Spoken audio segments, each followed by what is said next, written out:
Ой. Здравейте хора, аз съм Ангел Митев и това преди малко не го видяхте. Да започнем с това, че Бог те обича и си избрал правилното видео за 3-те упражнения за рамо. Най-ефективни. Да започваме.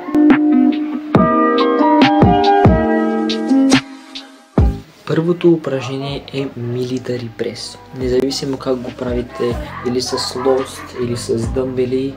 По принцип аз избирам дъмбели, понеже съм свикнал с това упражнение и ми помага да разтегна малко повече надолу. Упражнението, както знаете, разтягате додолу, понеже когато пускате додолу и разтягате, тогава и расте рамото. Мускулите на рамото са много специфични, там иска сила, не иска примерно 100 повторения с 20 кг, иска 80 кг, 2-3 повторения, нали, ако ме разбирате. Второто упражнение. Второто упражнение е Lateral Raises. Може би най-доброто упражнение за средното рамо. Виж. Правил съм това упражнение по всякакъв начин, просто не знам как да го правя, за да не ми влиза в трапеца. Затова свингвам много. Тоест клатя се много докато го правя. Това ми помага да правя повече повторения и да ми влиза по-добре. Това така бих казал, че се помпя много по-добре. Миришиш. Какво? Не иска да сме толкова близо, добре? Така. Упражнението го повтарям, за да се напомпя, правя повече повторения. Преди малко ви казах да правите повече килограми и с по-малко повторения. Но сега ви казвам повече повторения за средното рамо, понеже така лично аз се напомпвам. Да. Първата серия 28 повторения с средни килограми. После взимате... не това. Взимате по-леки килограми, пак отново 28 повторения, като последните повторения гледате да задържате поне мъничко нагоре, за да може, нали, да се стегне средното рамо. Според мен това упражнение ще ви помогне дори да изглеждате по-широки. А това е може би най-атрактивната част в един мъж. Коса, широки рамена и голям бицепс. Да не забравяме и глутеуса. Да, пошегувах се, глутеуса не е атрактивна част. Зависи. Упражнението е много добро. Аз съм го спирал за кратко време и буквално усетих като едно стесняване на тялото ми, не знам, просто рамените ми станаха сенче по-тесни. Така са. Това упражнение ми помага да ги направя по-широки, поне аз така го чувствам. Може би сте чували за термина прекалено голямо предно рамо, прекалено голямо задно рамо, но никога никой не е казвал прекалено средно рамо. Затова, че не може да прекалите това упражнение. Винаги ще ви от полза. Качинга.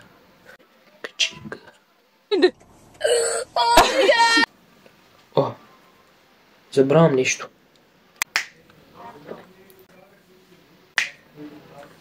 Знам, уникален транзишън. Еба си грузник. Кое бе?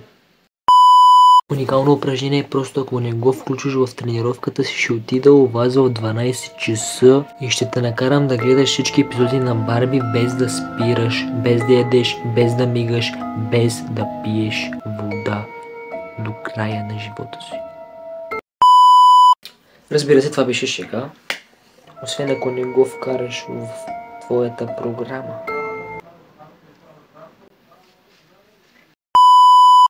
Номер 3.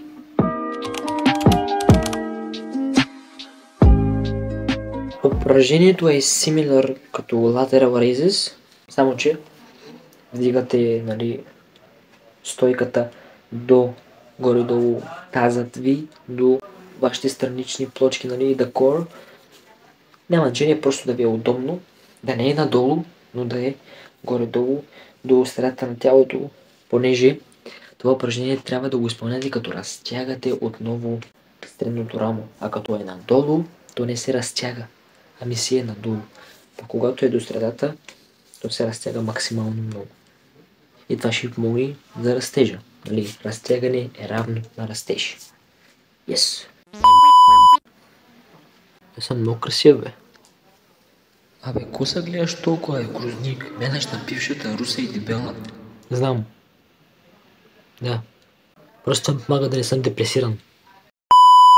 Да се върнем на упражнението. Упражнението го изпълнявате като разтягате максимално средното рамо и бутате настрани максимално и максимално назад, нали? Докато вие усетите един такъв комфорт. Какво трябва да разбирате под комфорт? Ами, да ви боли. Когато ви боли, давате напрежение на мускула. И така късате мускулните влакна, които се възстановяват с протеин и вода. Затова трябва да ви боли, докато правите това упражнение. Трябва да ви боли. Това бяха 5 упражнения за рамо. Най-ефективни. Не знам колко минути ще е клипа. Мисля, че ще е кратък. Дано да е кратък. Като любовния ми живот. Ако си изгледал клипа до тук, ти благодаря, понеже това е краят. Абонирай се, сподели, лайкни, шерни, сабскрайбни и повтаряй това нещо всяка седмица. И споделяй. Благодаря ти, ако споделяш на приятелите си, така подкрепяш мен уникално много. Благодаря ти отново, че изгледа клипа до край и помни, Бог на първо място. Бъдете благословени.